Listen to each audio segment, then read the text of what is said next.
أعطي الكلمة لممثل المغرب. Merci beaucoup, Monsieur le Président.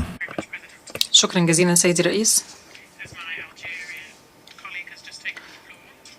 كما أخذ زميلي الجزائري الكلمة، أقول أنني لا يسعدني أن أخذ الكلمة ردا عليه. المغرب لا تستغل على الإطلاق حق الرد، وذلك بعد البيانات التي تدلي بها الجزائر، بل أنها ترد على ما تقول هنا. سيدي الرئيس، زميلي الجزائري قد أعرب عن التعازي والتضامن من جانب بلاده، وكنت الأرغب حقا في أن يشير إلى الحداد الذي تمر به المغرب وحالات الإصابات والوفيات والدمار الكثيرة التي تعرضت لها المغرب. كنت أتمنى أن يدفعهم ذلك إلى البقاء صامتين واحترام هذا الحدث الجلل، وأن يقوموا فعلا بالإعراب عن التضامن. فلا يمكن أن نستخدم دموع التماسيح وأن نقوم بمهاجمة بلد لا يزال يمر بمأساة. يمكنكم إبداء التضامن والدعم، ولكن في الوقت ذاته تقومون بدس سمومكم حيث تهينون الموتى والمغربيين. تكررون ذلك على مدار 50 عاما، تقولون أنكم طرف محايد في هذه المسألة وأنكم لستم بطرف فيها. مرت 50 عاما ادعيتم فيها الدفاع عن هذا المبدأ، ولكن من أنتم؟ من الجزائر؟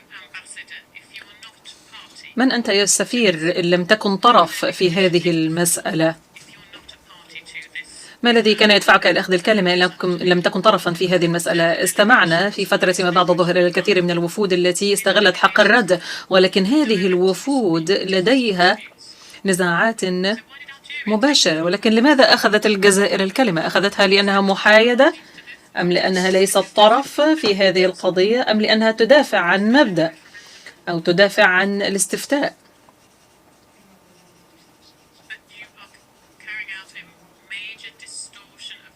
أنتم تقومون بتشويه التاريخ حيث تتجاهلون ما تقوم به الأمم المتحدة. تتحدثون عن استفتاء وتتحدثون عن قرارات مجلس الأمن، بينما تنسون أن مجلس الأمن على مدار 23 عاما لم يشر إلى أي استفتاء ومبدأ حق تقرير المصير. ولكنك كمحام تحاول أن تدافع عن مبادئ وعن انتهاك القانون. إن كنتم حقا تلتزمون بالقانون، إن كنتم حقا تحترمون القانون وكان ذلك جزءا من تاريخكم، لماذا لا تطبقون ذلك في موطنكم حيث هناك من كانوا متواجدين قبل نشوء الدولة ويطالبون بحقوقهم منذ عقود؟ لقد رفضتم أن تمنحوهم هذه الحقوق وترفضون أو تتحدثون عن الشعب الصحراوي. إذن لماذا تقومون بغلق المعسكرات؟ لماذا تمنعون عمليات تسجيل الأشخاص هناك إن لم تكونوا طرفا في ذلك؟ الزملاء الأعزاء، أنتم تقومون بعكس ما تحاولون القيام به. الجميع يتساءل في القاعة لماذا تفعل الجزائر ذلك إن لم تكن طرفا؟ لماذا ترسل الجزائر مذكرة للأمين العام رفضا للقرار؟ لا يوجد أي دولة عضو في الأمم المتحدة قامت بإرسال رفض ونبذ لهذا القرار، ولا يوجد أي بلد يقوم بإرسال خطابات تندد وترفض فيها قرارات لا تتصل بها اتصالا مباشرا. لماذا ترفضون المشاركة في الطاولات المستديرة والمشار إليها في قرارات مجلس الأمن؟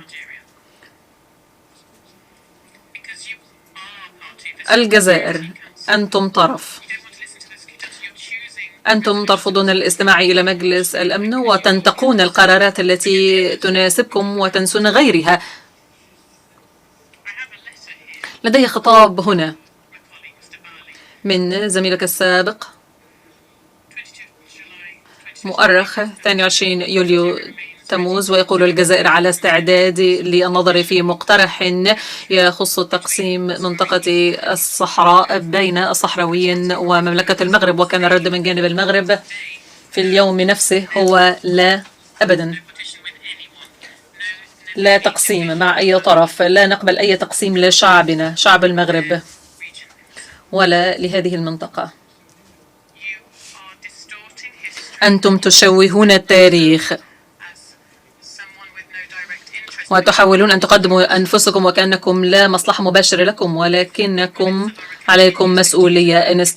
إن استمرت الأزمة في الصحراء لمدة 50 عاما أخرى فستكونون أنتم السبب، وبالرغم من ذلك لازلتم تدعون أنه لا مسؤولية عليكم وأنه لا صلة لكم بالأمر، بل الأمم المتحدة تقول لكم عليكم أن تأتوا إلى هذه المفاوضات، وتعتمد الأمم المتحدة القرارات وأنتم ترفضونها. تتحدثون عن قرارات الجمعية الأخيرة وتتحدثون عن الاستفتاء وتحاولون أن تقدموا الأكاذيب للجمعية العامة وللمجتمع الدولي، كما تكذبون على من تقومون بوضعهم في معسكرات تندوف وتلوحون بالاستقلال في وجوههم، وذلك لإنشاء كيان يعتمد على جهتكم الأمنية. هذه هي الجزائر التي تتقدم بالتعازي وتعرب عن التضامن، هي الجزائر التي تسعى لتقويض وحدة المغرب والتي تفعل ذلك على مدار 50 عاما، الجزائر التي حرصت على مدار 50 عاما لتسليح وتمويل ودعم الحركات الانفصالية، الجماعات المسلحة التي لها صلات بالإرهاب الدولي. كان يحدوني الأمل في أن يكون هناك شيء من الاحترام أو المزيد من الاحترام من جانب زميلي الجزائري، ولو حتى لضحايا الزلزال الأخير، ولو حتى إكراما لمن راحوا ضحية الزلزال والأحداث الأخيرة، ولكن يبدو أن ذاكرتكم قصيرة.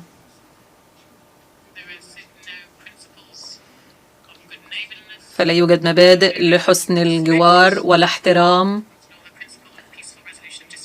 احترام لمبدأ التسوية السلمية للنزاعات، ولا حتى الشجاعة في تحمل المسؤولية عن السياسات وأجندات زعزعة الاستقرار المتبعة في المنطقة. انظروا حولكم إلى ما يحدث، زعزعة الاستقرار الكاملة، حالة عدم استقرار كاملة. الحدود الوحيدة المستقرة موجودة في المغرب، البلد الوحيد المستقر هو المغرب. المدن التي تتحدثون عنها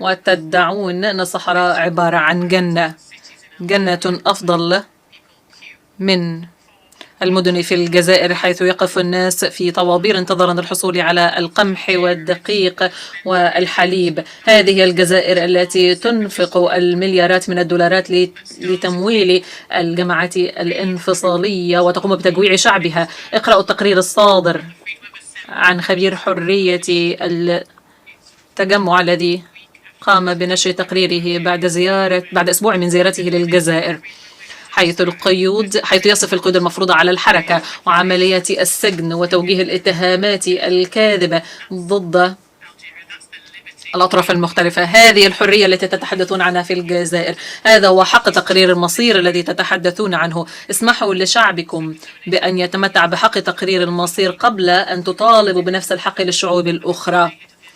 نحن سنبقى حتى نهاية الزمن. انظروا إلى الصحراء وانظروا إلى تقدم التنمية. نقوم بالبناء ونعمل على إنفاذ سيادة القانون، ونسمح لجميع من هم في منطقة الصحراء وفي المناطق المختلفة ومنها البوليساريو السابقة يستطيعون إدارة هذه المناطق ويستطيعون الحصول على الموارد ويمكنهم المشاركة في الحياة الثقافية والاقتصادية والاجتماعية في المنطقة. أتمنى زملائي الأعزاء أنه في المرة المقبلة عندما تفتحون أفواهكم للحديث عن المغرب أن تفكروا قبل أن تتحدثوا، أن تفكروا مليا،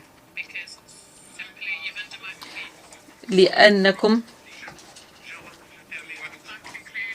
وختاما أشكرك. في الواقع يمكن أن أتحدث لساعة أو ساعتين، ولكن سأتوقف هنا سيدي الرئيس.